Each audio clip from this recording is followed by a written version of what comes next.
19 years ago. And for 19 years, I have got every morning, without one exception, I have said a prayer to God to put me in a position where I could end the chronic disease epidemic.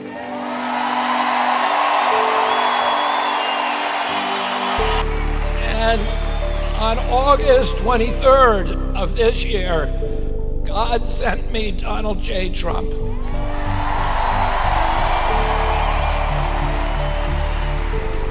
And on day one, we're going to declare an emergency like we did in COVID.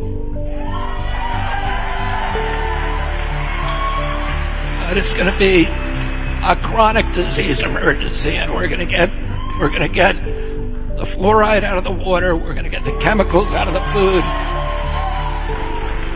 We're going to get the chemtrails out, the chemicals out of the chemtrails, and there's 1,000 ingredients in our food that are banned in Europe.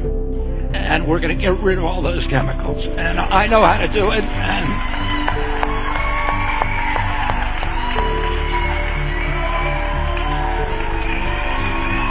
there's no downstream liability. There's no front end safety testing. That saves them $250 million. And there's no marketing and advertising costs, because the federal government is ordering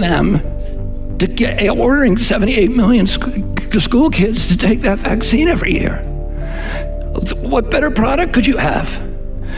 And so there was a gold rush to add all these new vaccines to the schedule that we don't need. Most of these vaccines are unnecessary. Many of them are for diseases that are not even casually contagious.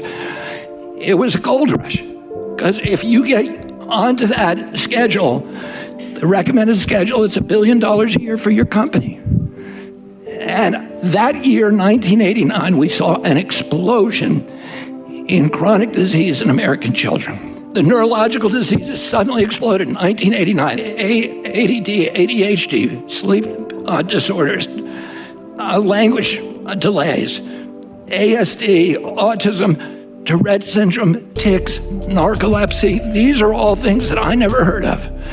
Autism went from 1 in 10,000 in my generation, according to the CDC data, to 1 in every 34 kids today. One of the telling things that happened this week is that Bill Gates made his first political contribution in history. He gave $50 million to Kamala Harris. Now, do you think he did that because out of a patriotic impulse?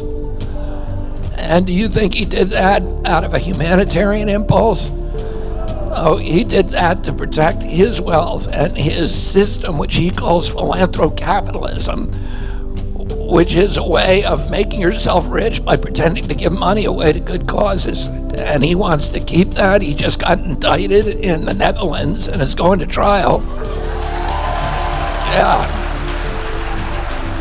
Because I'm quite sure that the reason that he gave that is he does not want me running the health system in this country and looking into his business practices.